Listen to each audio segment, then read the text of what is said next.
Está connosco em estúdio o advogado Manuel Nobre Correia, a quem agradecemos a presença. Boa noite, seja bem-vindo. Boa noite. Vamos começar por explicar aos nossos espectadores que tipo de crimes estão aqui em causa e se são de difícil investigação. Bom, de acordo com aquilo que é o comunicado da Polícia Judiciária, estarão em causa 4 crimes. O crime de fraude na obtenção de subsídio, que é um crime que evidentemente implica o fornecimento de informações falsas ou informações não correspondentes à realidade para a obtenção de um subsídio ou subvenção. É um crime que, se não estou em engano, é punido com uma pena de 1 a 5 anos. O crime de fraude fiscal qualificada, que é um crime em que se tenta ocultar um rendimento sujeito à tributação, portanto tenta-se alterar a realidade tributária.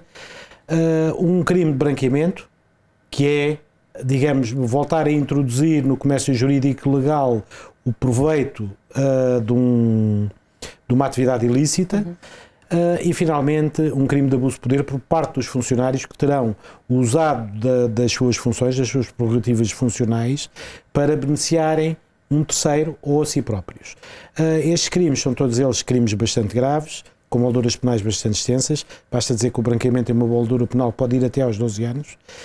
E são crimes cuja investigação necessariamente se revela complexa, porque não existem normalmente indícios evidentes da prática do crime. Aquilo que é necessário fazer é recolher toda uma série de indícios e depois concatená-los de forma a se chegar a uma conclusão que houve a prática de um ato ilícito. Normalmente a criminalidade económica ou financeira é aquela cuja investigação se revela mais difícil do ponto de vista de obtenção de provas e indícios. E como é que este alegado esquema terá sido montado?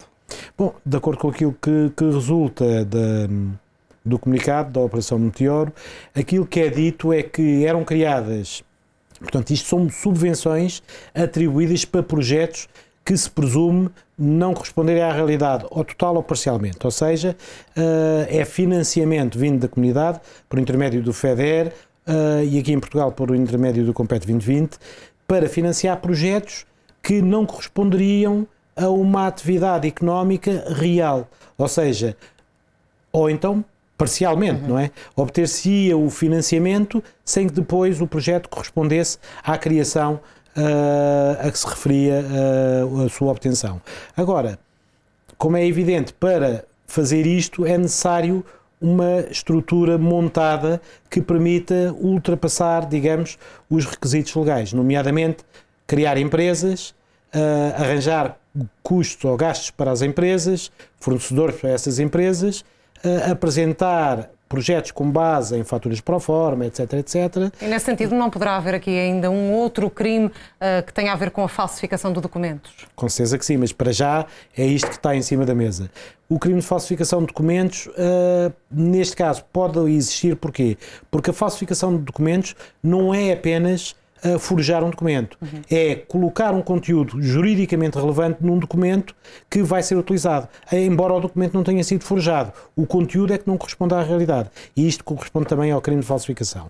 Agora, eu devo dizer uma coisa, não temos muitas informações, mas pelas informações que temos, aquilo que seria feito seria a criação de uma rede de empresas fictícias, que é aquilo que é aqui a suspeita, rede de empresas fictícias essas que criariam artificialmente um projeto que teria custos, eles próprios artificiais, para se poder beneficiar do subsídio, eram apresentados para serem credíveis ao ponto de poderem ser subsidiados, e após a obtenção do subsídio, esse subsídio não seria canalizado para gastos reais de um projeto económico, bem entendido, mas sim desviado por outros fins, nomeadamente o enriquecimento direto do património dos envolvidos. Que consequências pode ter tudo isto para o Estado português? Bem, para já é uma imagem péssima que se passa perante os nossos parceiros europeus, perceberem que ainda em 2024, eu recordo-me dos idos dos anos 80, final dos anos 80 e 90, em que houve razoavelmente descobertas, um número de fraudes grandes com fundos europeus. Em 2024 já se esperava que houvesse mecanismos de controle que permitissem descortinar no meio dos projetos financiados pelos fundos comunitários aqueles que seriam reais e aqueles que são Parece-lhe que não há?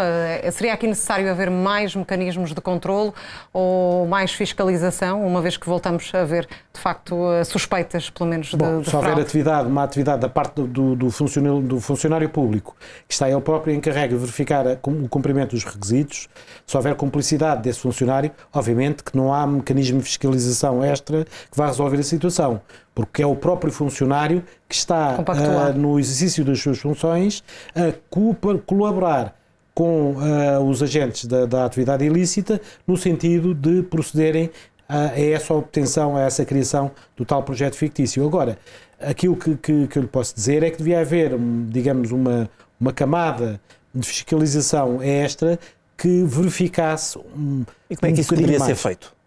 Mas é isso tem dois pesos e duas medidas. Porquê? Por um lado, nós queremos agilizar os procedimentos.